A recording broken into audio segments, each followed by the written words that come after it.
Kanuni za TCD, kuna kikao cha kila mwaka cha wakuu wa vyama, TCD Summit.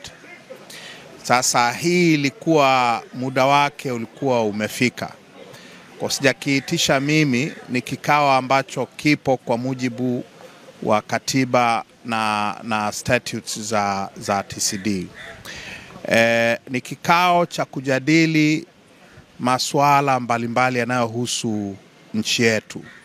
Na kikao cha leo kwa mahususi kabisa kilikuwa kinajadili, pamoja na mambo mengine, masuala yote yanayohusu uchaguzi wa nchi yetu. Tunaendaje kwenye uchaguzi mkuu ujao katika mazingira ya sasa ya kikatiba, ya kisheria na ya kitaasisi. Tunaendaje katika mazingira ambayo, kama ambavyo wajumbe karibu wote wamekubali, wamesema hapa, wote isipokuwa CCM,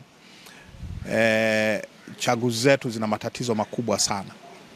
Kwa ndicho ambacho tulikuwa tumetumia muda wote kukijadili, namna ya kujikwamua kutoka hapa tulipo ili tuwe na chaguzi bora zaidi.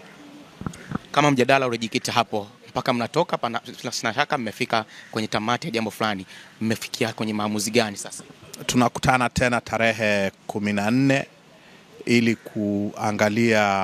kuangalia ya mwezi huu, yes, tarehe 14, kama takriban wiki mbili kutoka sasa, ili kupitia yale ambayo tumekubaliana pamoja, alafu tuangalie tunakwendaje mbele. Wazo ni kwamba haya ambayo tunayapendekeza yafanyiwe marekebisho yanategemea utayari wa serikali. Na unapozungumza utayari wa serikali, unazungumza utayari wa Rais wa Jamhuri ya Muungano.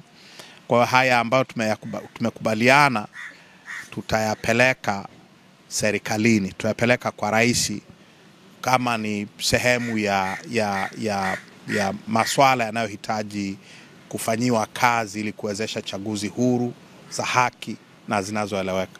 Chache ni yapi hayo ambayo pengine mmependekeza na mnatarajia pengine mkisharidhiana kwa pamoja hiyo tarehe 14 muyapeleke kwa rais? Ni mambo gani hasa muhimu ambayo TCD mnaona haya yanapaswa kupelekwa kwa rais na rais anahitaji kibali chake ili yaweze kutekelezwa na uchaguzi uweze kuwa huru? Masuala yote yanayohusu mabadiliko ya muundo na majukumu na taratibu za tume ya uchaguzi,